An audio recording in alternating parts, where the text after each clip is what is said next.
Bolalarim, gaplarimni yana bir o'ylab ko'rsanglar bo'lardi. Shu pulni shu yurtimizda ham topsa bo'ladi-ku. Ketmanglar. Jon bolalarim, bag'rimizda, ko'z oldimizda bo'linglar. Axir sizlarga nima yetishmayapti? Otajon, onajon, shu yoshgacha bizni boqib katta qildinglar. Endi bu yog'iga biz, Bolalarim, shunday osuda yurtda hamma sharoit bo'lsa, o'qib olim bo'lsanglar bo'lardi. Yoshliklaringni bekorga sarflamanglar. Hali yaxshi ishlab kelsak, dang'illama to'y qilamiz ota.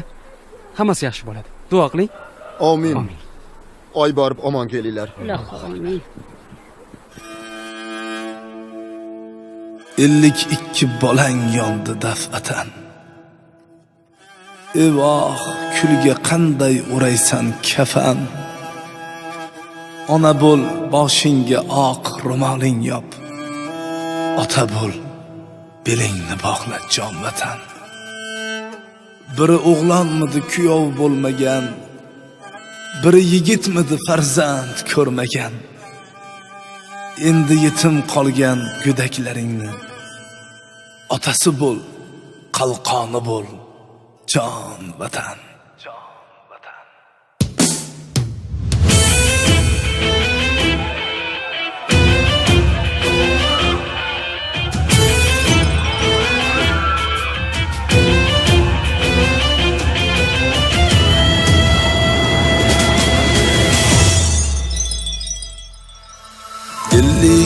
İki bolang yondi daf'atan. Evoh, kulga qanday o'raysan kafan. Ona bo'l, boshingga oq ro'moling yop. Ota bo'l, belingni bog'la jon vatan. 52 o'g'lon yondi daf'atan. Samalar zirlab ketdi faryoddan. Darvoza ochildi to'g'ri jannatdan. Og'abul yelkanga tobutlarini ort. Singil bo'lib faryod ayla jon vatan. 52 o'g'lon ketdi daf'atan.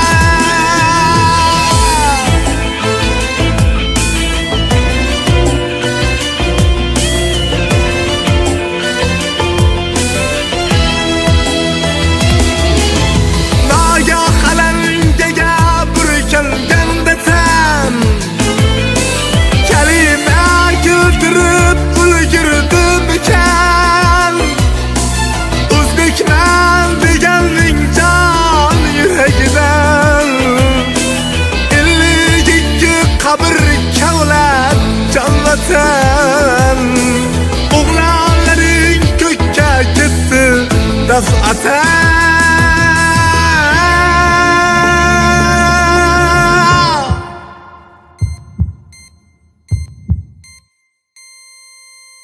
Biri o'g'lonmidi kuyov bo'lmagan, biri yigitmidi farzand ko'rmagan. Endi yetim qolgan farzandlaringni otasi bo'l, qalqoni bo'l, jon vatan. O'g'lonlaring ko'kka ketdi daf'atan. 52 o'g'lon yondi daf'atan.